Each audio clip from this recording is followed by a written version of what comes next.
Selamat pagi pemirsa kampus yang selalu haus akan informasi dan kebenaran. Menjelajahi kritis di tengah derasnya arus berita, Anda kembali bersama kami di Warta Kampus, platform utama yang menjadi mata, telinga, dan suara bagi seluruh sivitas akademika.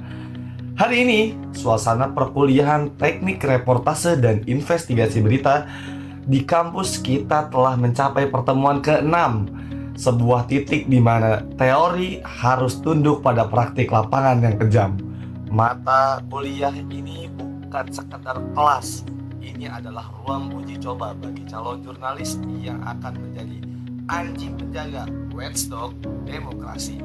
Di sisi lain, mahasiswa ditantang untuk melaporkan kasus-kasus yang syarat konflik dan urgensi, sekaligus membedah fondasi metodologi untuk mengungkap kebenaran yang sengaja disembunyikan.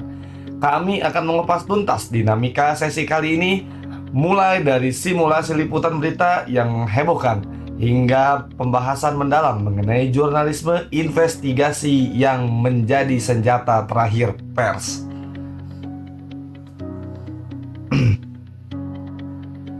Sesi perkuliahan diawali dengan praktik interaktif pembawaan berita di lapangan oleh kelompok keempat.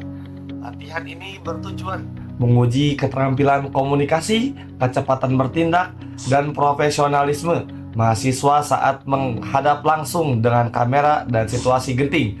Kelompok 4 membawakan 2 kasus spot news yang sangat mendesak, yakni aksi tawuran antar remaja dan kasus mahasiswa UIN yang hampir tenggelam di kawasan wisata Curug, Leuwihejo, Kabupaten Pandeglang.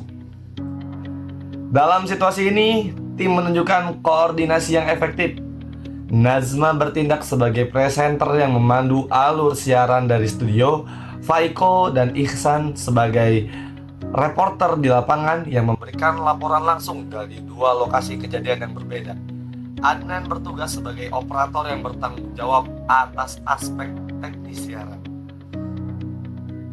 Sementara Dede berperan sebagai narasumber kunci yang memberikan keterangan mendalam mengenai kejadian tersebut. Simulasi liputan ini secara tidak langsung melatih mahasiswa untuk memprioritaskan kecepatan dan akurasi dalam mencapaikan berita yang memiliki nilai konflik dan impact yang sangat tinggi. Setelah praktik di lapangan, perkuliahan dilanjutkan dengan sesi presentasi kelompok, yakni pada kelompok ketiga membawakan materi yang sangat esensial untuk mata kuliah pada kesempatan kemarin, yakni menelusuri dunia jurnalisme investigasi. Ringkasan mendalam materi presentasi tersebut yakni pengertian dan fungsi watchdog. Kalian belum tahu watchdog itu apa? Yang barusan saya sebutin di awal. Jurnalisme investigasi adalah bentuk jurnalisme yang menyelidiki informasi tersembunyi atau rahasia untuk mengungkap fakta demi kepentingan publik. Jurnalisme ini juga berfungsi sebagai watchdog. Apa sih itu? Yakni kontrol sosial yang bertujuan untuk mengungkap fakta-fakta yang sengaja ditutup-tutupi sebagai korupsi, pelanggaran HAM, dan skandal lingkungan.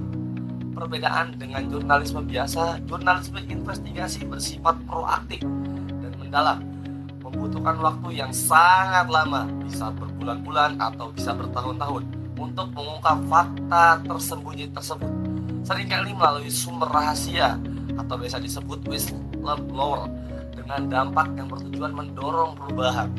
Sebaliknya, jurnalisme biasa atau reportase bersifat reaksi dan aktual, diselenggarakan dalam waktu cepat, bisa berhari-hari atau berminggu-minggu, dan mengandalkan sumber terbuka seperti siaran pers atau wawancara langsung.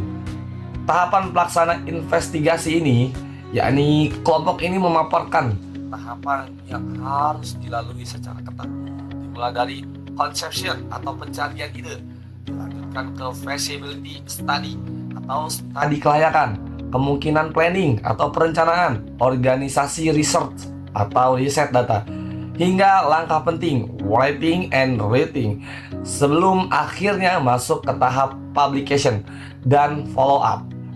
Prinsip dasar jurnalisme investigasi ini, yakni praktik ini harus didasari pada konsep prinsip yang tidak bisa ditawar, sistematis, efektif, logis, objektif, kompeten, legal, ilmiah, dan yang paling penting adalah kerahasiaan sumber serta independen dari pengaruh manapun. Baik, perkuliahan ini berhasil menjembatani teori dan praktik, membentuk mahasiswa menjadi perwara yang tidak hanya cekatan dalam meliput kejadian mendadak, tetapi juga memiliki landasan etika dan metodologi yang kuat untuk melakukan investigasi mendalam. Kualitas inilah yang sangat dibutuhkan oleh jurnalisme di Indonesia untuk di masa depan.